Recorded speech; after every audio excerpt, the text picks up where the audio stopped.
So there's really 10 features to look at when it comes to a free WordPress theme. Okay, the first one that your theme it has to be responsive, and this means it shows up very good on a mobile device. Here's the thing: as of February 2025, people using mobile devices contribute to around 63% of mobile traffic. So most of the people that view your website is going to come from a mobile device. Okay. Back in 2011, this number sat at 6.1%. Big increase. So if your theme is not responsive, it's going to look like junk to a lot of people that view it from a mobile device. So it's something you have to have. You want to look at that, okay? All right. Next one is speed. Speed is very important, okay, because it's user experience. I mean, do you want to sit around and wait for a website to load? No. Nobody does, right? This also helps you with the search engines and getting ranked so that you can get more eyeballs and views. So the faster the theme is going to be, the better it's going to be. So that's something to look at as well. It's a big, big factor.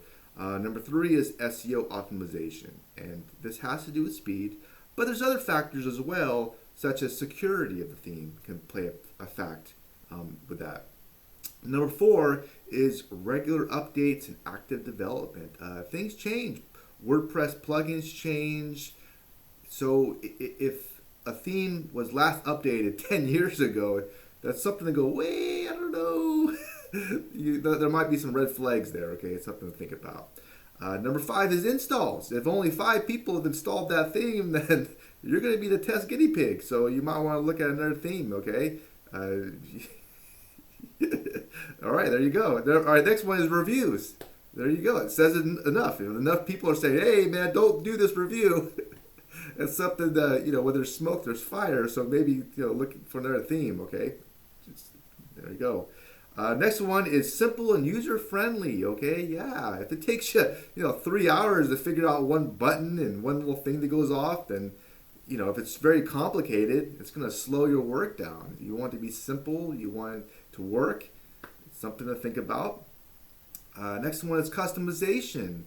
Yeah, you want to be able to customize it, but you want it to be user friendly. You want it to be easy to use, okay? And so that way you could tweak it to how you like it. Something to think about. Next one is a sticky post or feature post. This is prime real estate on your blog. You want to be able to change that, because you could use that sticky post or feature post as a landing page to build your email list, right? You can use it. That's your prime puppy to sell whatever you want it to do. So it's something to consider. But let's be honest, at the end of the day, it really comes down to the style. I mean, picking the theme, it's almost like picking clothes that we wear. So it's all a personal decision. I may like one theme and you may like something completely different. So you're going to have to make a decision on what theme that you like. And the last thing is training and customer support. And this is where paid themes may have an advantage, because you're paying them. They have an incentive to kind of give you some hands-on training that you may want or need or whatever as well.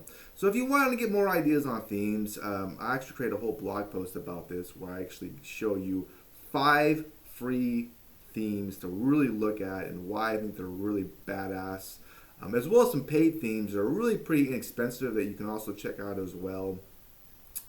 Plus I go over like the 10 steps to actually creating a blog, walk you through the whole process, and give you some reasons why you might want to consider blogging. Like, give you some real benefits you may not even thought about as well. If you want to learn more about this and get into blogging, you can click on the link. I'll put it somewhere in the video as well as down in the description. Hope this might have been helpful, and you have a wonderful rest of your day. Bye.